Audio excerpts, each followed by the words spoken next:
करुणा Singh, assistant professor, Bharati college. आज मैं आपके सामने क्लोव ड्रग के बारे में बताने जा रही हूँ कि क्लोव ड्रग क्या होते हैं।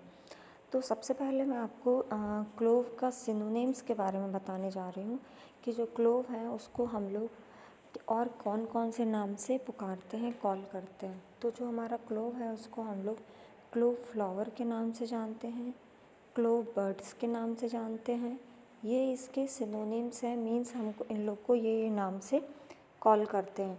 अगर हम लोग बायोलॉजिकल सोर्स के बारे में देखें कि जो बायोलॉजिकल सोर्स होते हैं वो क्लोव के और क्या क्या होते हैं, मीन्स इनको हम और कौन कौन से नाम से रिप्रेजेंट करते हैं।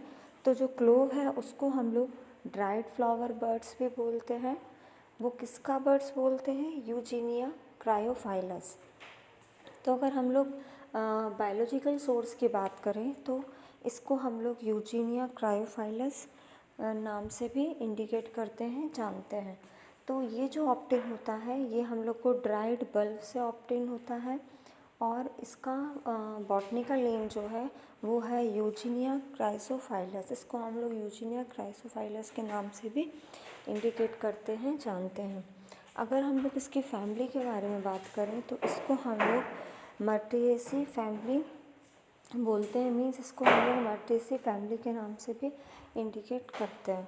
तो ये हमारा यहाँ पे हमने बात की बायोलॉजिकल सोर्स के प्लांट के और उसकी फैमिली के बारे में कि इसको हम लोग कौन कौन से नाम से इंडिकेट करते हैं, कौन कौन से नाम से इसको जानते हैं। नेक्स्ट अगर हम लोग बात करें जोग्राफिकल सोर्सेज की, तो जोग्राफिकल सोर्सेज जो होते हैं वो हैं हमारे कहाँ कहाँ ये हमको पाए जाते हैं। जोग्राफिकल सोर्स का मतलब होता है the place where that plant grow according to their environment. मतलब जोग्राफिकल सोर्स के अंदर हम लोग ये देखेंगे कि प्लांट्स जो है हमारे वो अच्छी तरीके से वो सराउंडिंग में कहाँ कहाँ कौन से प्लेस उनके लिए फेवरेबल है उनकी ग्रोइंग कंडीशन के लिए। तो इसके अंदर आता है हमारे कल्टिवेटेड ज़ैंज़िबर, पिम्बा, पैनिक, मेड्सिसा, Caribbeans islands and Sri Lanka and India. ये सारी की सारी हमारी प्लेसेस हैं। इन सारी प्लेसेस के अंदर क्या होता है, ये जो प्लांट है, ये सारी प्लेसेस के अंदर जो प्लांट है वो इजीली ग्रो कर सकता है, कंफर्टेबली ग्रो कर सकता है।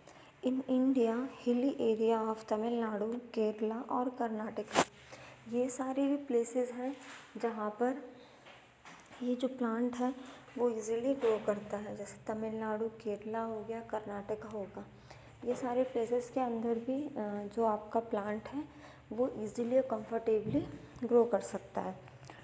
इसके बाद हम लोग और देखें कि कल्टीवेशन एंड कलेक्शन के बारे में। तो कल्टीवेशन एंड कलेक्शन के अंदर सबसे पहले हम लोग देखेंगे क्लाइमेट एंड सॉइल के बारे में। क्लाइमेट एंड सॉइल के बारे में ये होता है कि कौन सा प्लेस ऐसा होता है जो कि हमारा जो क्लोव है उसके लिए फेवरेबल होती है। तो ऐसा सॉइल जो कि प्लांट को ग्रो कराने में कंफर्टेबल हो और उसको पूरे तरीके से उसको न्यूट्रिएंट्स जो मिलना चाहिए वो उसको मिल सके। तो सबसे पहले हम लोग देखेंगे कि कल्टीवेशन एंड कलेक्शन के अंदर क्लाइमेट एंड सॉइल, कौन सा क्लाइमेट एंड कौन सा सॉइल उसके लिए फेवरेबल है। तो इसके अंदर grows well in rich loamy soil. तो जो इसके अंदर बेस्ट जो सॉइल इसकी होती है वो है रिच लोमी सॉइल। मीन्स ये रिच लोमी सॉइल के अंदर ये प्लांट जो है वो इजीली ग्रो करता है। इसके बाद हम लोग देखेंगे ये कहाँ कहाँ और सक्सेसफुल ग्रो कर सकता है। ये सक्सेसफुल ग्रो कर सकता है red soil of Kerala, Tamil Nadu और कर्नाटका। ये प्लेसेस हैं जहाँ पे ये सारी चीज़ें इजीली ग्रो कर सकती हैं। इसके बाद अगर हम देखें a colour climate with well distributed rainfall in ideal for flowering. तो ये सारी चीज़ें भी हैं जो इजीली ग्रो कर सकती हैं। The site selected for its cultivation needs good drainage, since the crop cannot withstand water logged condition. Next आता है it grow well in area receive the annual rainfall 150 to 300 nanometre. Means ये hilly जो rainfall वाला area है वो कितना होना चाहिए, जहाँ पे साल भर में 150 to 300 मीटर अगर बारिश होती है, रेनफॉल होता है, तो वहाँ के लिए ये कंडीशन जो है वो फेवरेबल है. और ये एल्टीट्यूड वाला जो प्लेस है मीन्स 1500 से मीटर जो इसका ग्रोइंग है एरिया है वो इजीली वो एरिया में ये ग्रो होता है. तो ये ऐसे प्लेसेस हैं जहाँ पे जो हमारा प्लांट है वो इजीली ग्रो होना चाहिए. मीन्स ये सारी जो कंडीशन है ये हमारी क्या है, फेवरेबल होना चाहिए प्लांट को ग्रो कराने के लिए. नेक्स्ट अगर हम लोग देखें कि और कौन से प्लांटेड मटेरियल के अंदर क्या आएगा, प्लांटिंग मटेरियल्स के अंदर आएगा the seed should be collected from fully ripe fruit for rising seedlings.